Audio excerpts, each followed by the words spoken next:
आपको जो hard words लगते हैं उस चैप्टर के नहीं, आपको जितने भी वर्ड्स हार्ड लगते हैं आंसर आपको छोटा लगेगा और इससे आप इजीली उन आंसर्स को लर्न कर पाओगे। तो ये सबसे बेस्ट वे होता है कि बार बार पढ़ने के बाद लिखना, कि अगर आप इस तरह से करते हो ना तो आप कोई भी चीज लर्न कर लोगे।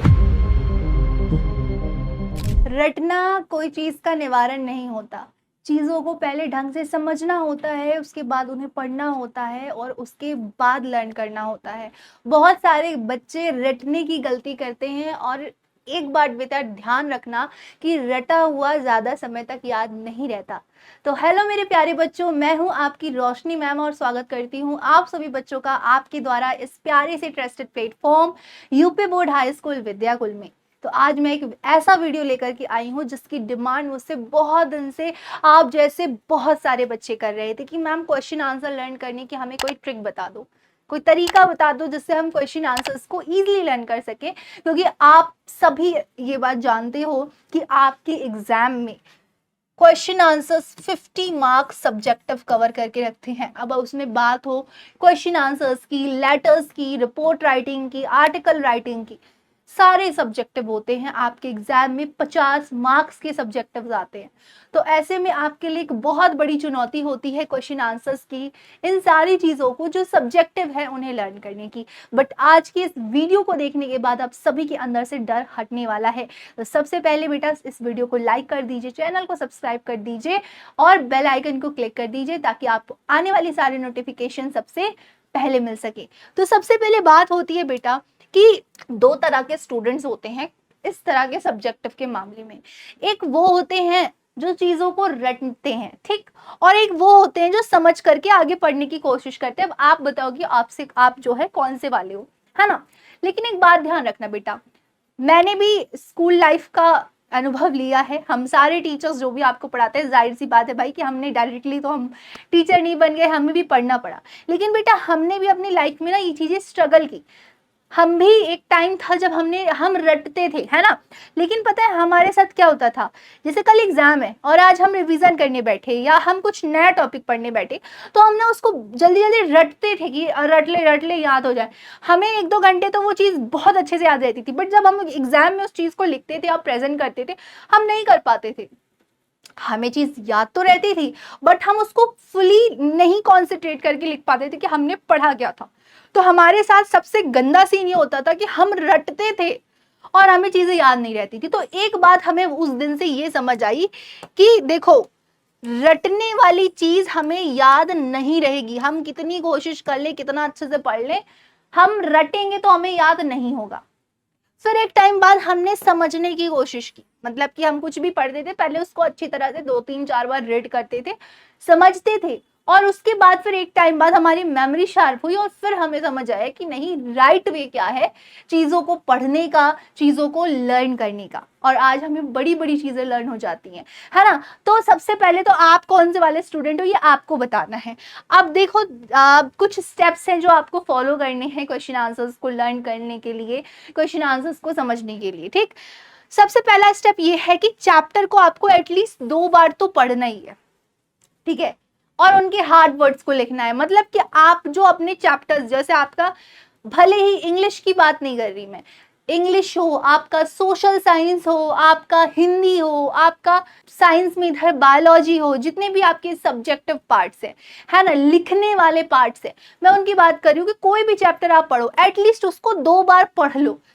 लेकिन इंग्लिश की बात करें तो इंग्लिश की चैप्टर को जब आप 2 बार पढ़ो ना, तो सिर्फ पढ़ो ही नहीं, जितने हार्ड वर्ड्स हैं ना, कठिन शब्द, उन सबको अंडरलाइन करके उनकी हिंदी मीनिंग लिखो और उनको याद रखो, है ना। उन सारे हार्ड वर्ड्स को याद रखो। इससे जब आप आंसर, उस चैप्टर से रिलेटेड कोई क्वेश्चन आएगा और आप आंसर लिखने की कोशिश करोगे ना, तो वो हार्ड वर्ड्स आपकी बहुत हेल्प करेंगे आंसर को रिप्रेजेंट करने में, है ना। तो सबसे पहले स्टेप तो यही है कि आप कोई भी चैप्टर पढ़ते हो उसे फुली कॉन्सेंट्रेट होकर के आप टीचर का वीडियो देख, ठीक। उसके बाद 2 बार तो एटलीस्ट उस चैप्टर की रीडिंग करो ही, और साथ ही साथ जो भी आपको जो हार्ड वर्ड्स लगते हैं उस चैप्टर के नहीं, आपको जितने भी वर्ड्स हार्ड लगते हैं उन सारे वर्ड्स को आप लिख लो और उनकी हिंदी मीनिंग याद रखो। दूसरा स्टेप आपका यहाँ पर ये है कि चैप्टर की जो भी स्टोरी है उसे अच्छी तरह से याद कर लो। मतलब आपको ये नहीं कि आपने आप चैप्टर पढ़ लिया, आपको स्टोरी से मतलब ही नहीं है, नहीं, चैप्टर 2 बार एटलीस्ट पढ़ने का ये मतलब है कि उस चैप्टर की एक एक लाइन आपको अच्छे से याद हो, किसी भी लाइन से कोई भी क्वेश्चन बन जाए आप उसको लिख पाओ। तो क्वेश्चन आंसर्स को सबसे सही ये है कि आपको उस चैप्टर की स्टोरी अच्छी तरह से याद रहे, क्योंकि स्टोरी याद रहेगी तो कैसा भी प्रश्न बनेगा आप उसको इजीली कर पाओगे। तो दूसरा स्टेप यही है कि आपको अपने चैप्टर की स्टोरी बहुत अच्छी तरह से समझ लेनी है। तीसरा स्टेप बढ़ते हैं भाई। तीसरा स्टेप ये हमारा है कि आंसर्स को रटने की जगह उन्हें समझने की कोशिश करिए और चैप्टर की स्टोरी से रिलेट करें। आपके सामने बेटा कोई भी क्वेश्चन आता है तो सबसे पहले तो एक बात का ध्यान रखना कि जब आप उस क्वेश्चन के आंसर को लर्न कर रहे हो तो लर्न करते समय ये नहीं कि आप रट्टा मार रहे हो, मतलब आपने रट्टा मतलब बार बार रट्टा मार रहे हो कि आपने एक लाइन पढ़ी उसके बाद उसको खुद से सुन रहे हो, नहीं, रट्टा नहीं मारना है। आपने 2 बार चैप्टर पढ़ लिया, चैप्टर के हार्ड वर्ड्स लिखे हैं, चैप्टर की आपको स्टोरी याद है, तो जब आप आंसर को पढ़ो ना तो आप स्टोरी से ही रिलेट करके पढ़ो, है ना, चैप्टर के आंसर को स्टोरी से ही रिलेट करके पढ़ो और उसे रटने की जगह उसे समझो, क्योंकि आपको स्टोरी याद है तो आप किसी चीज को रटने की जगह उसे समझने की आप बार बार प्रैक्टिस करो बोल के, दैट्स गुड, क्योंकि जब आप बार बार बोलोगी तो वो आपकी मेमोरी में रहेगा, आपकी जबान पे रहेगा, बट रटो नहीं, उसको समझो।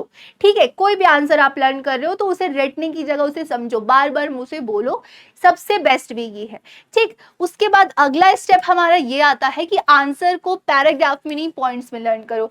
अब जैसे हमारे 1-2 लाइन के क्वेश्चंस हैं उन्हें तो आप इजीली कर लोगे, बट लॉन्ग आंसर्स जो आते हैं, है ना, तो लॉन्ग आंसर्स को आप क्या करो कि लाइक जैसे मान लो कि ये आपका पेज है, अब इसमें एक आंसर आपने लिख रखा है कुछ इस तरह से पैराग्राफ्स में, तो वो आंसर आपको बहुत बड़ा लगेगा। ठीक है, लेकिन बेटा अगर आपने उसी आंसर को क्या किया, आपने उसी आंसर्स को बुलेट पॉइंट्स में लिख लिया, कुछ इस तरह से लिख लिया, तो आंसर आपको छोटा लगेगा और इससे आप इजीली उन आंसर्स को लर्न कर पाओगे। भले आपका आंसर पैराग्राफ में, बट उन्हें स्मॉल स्मॉल पॉइंट्स में डिवाइड कर लो। पॉइंट्स में लिखा गया आंसर, पॉइंट्स में पढ़ा गया आंसर हमें छोटा लगता है और हम इजीली उन्हें जो है समझ पाते हैं, उन्हें पढ़ पाते हैं और उन्हें लर्न कर पाते हैं। तो चौथा स्टेप बेटा हमारा यही है कि आप किसी भी आंसर को पढ़ रहे हो, छोटे आंसर्स इजीली लर्न हो जाएंगे, लेकिन जो बड़े आंसर्स हैं उन्हें पैराग्राफ में नहीं बल्कि आपको पॉइंट्स में जो है लर्न करना है। देखो, याद करना और रट्टा मारना दोनों अलग चीज होती है। आपको बेटा चीजें याद करनी है, रटनी नहीं है। ठीक है, अगला स्टेप बेटा हम देख लेते हैं। ठीक है, हम अपना अगला स्टेप देख लेते हैं। हमारा अगला स्टेप क्या है कि आंसर्स को बार बार पढ़ें और फिर लिख करके प्रैक्टिस करें। क्या है हमारा अगला स्टेप? ठीक है, इस चीज को देख लेते हैं कि आंसर को आपको बेटा बार बार पढ़ना है और बाद में लिख के प्रैक्टिस करना है। वही चीज जो मैंने बताई आपको कि आप जब चीजों को बार बार बोलते हो ना तो वो आपके माइंड में बैठ जाती हैं। तो जब आप कोई भी आंसर पढ़ते हो ना, कोई भी जब भी आप आंसर पढ़ते हो तो उसको एटलीस्ट 4 से 5 बार बोलो और उसके बाद लिखने की कोशिश करो। बाद में चेक करो कि आपने कहाँ कहाँ गलती की। जब तक आप उस आंसर को सही तरह से ना रिप्रेजेंट कर दो तब तक आप बार बार बोलो, 4-5 बार बोलो और फिर लिखो, 4-5 बार बोलो और लिखो। तो ये सबसे बेस्ट वे होता है कि बार बार पढ़ने के बाद लिखना। सबसे अच्छा ये वे होता है चीजों को लर्न करने का, काफी लंबे समय तक बेटा इससे चीजें आपको याद रखती हैं। अगला स्टेप हमारा ये है, स्टेप नंबर ये 6 है बेटा। ठीक है, बाय मिस्टेक 5 हो गया। स्टेप नंबर 6 यही है कि आंसर को तब तक लिख के प्रैक्टिस करें जब तक आंसर सही तरह से याद ना हो जाए। बहुत बड़ी चीज है बेटा ये कि आंसर को आपको तब तक लिख के प्रैक्टिस करना है जब तक वो कंप्लीटली सही तरह से आप ना लिख लो। जब बार बार आप आंसर को पढ़ोगे, लिखोगे, देखा आपने गलती है, चलो फिर से पढ़ता हूं, फिर आप पढ़ोगे, फिर लिखोगे, कितनी बार गलती होगी? 2 बार, 3 बार, 4 बार, 5वीं बार आप आंसर लिख लोगे। देखो, हाँ, आपको मेरी बात सुनने में बहुत बड़ी लग रही होगी, अरे क्या कितनी बड़ी बात बता रही है, बट यकीन मानो बेटा कि अगर आप इस तरह से करते हो ना तो आप कोई भी चीज लर्न कर लोगे। ठीक है, तो ये 6th वे है कि जब तक आपको बेटा आंसर कंप्लीटली लर्न नहीं हो जाता तब तक बार बार बोलो और बार बार लिख के प्रैक्टिस करो। बोलना और फिर लिखना सबसे बड़ा तरीका है चीजों को लॉन्ग टर्म में याद रखने का। और बेटा मेरी बात मानो, एक चीज मैं आपको बताती हूँ, मैं पर्सनली ये चीज का एक्सपीरियंस की हूँ, आप सबको ये चीज बता रही हूँ, मैं हर बच्चे को बताती हूँ बेटा कि आप क्वेश्चन आंसर्स को लर्न करने से अच्छा है चैप्टर को समझो। चैप्टर को समझो, चैप्टर की स्टोरीज को याद रखो, क्योंकि बेटा जब आप स्टोरी दिमाग में रखोगे तो कहीं से भी प्रश्न बनेगा आप कर लोगे। क्वेश्चन आंसर आपके पास बहुत बड़ी मात्रा में है, आपके टोटल इंग्लिश में 29 चैप्टर्स हैं और उनमें से अगर आपके 10-10 क्वेश्चन भी होते हैं ना तो बहुत सारे क्वेश्चन हो जाते हैं।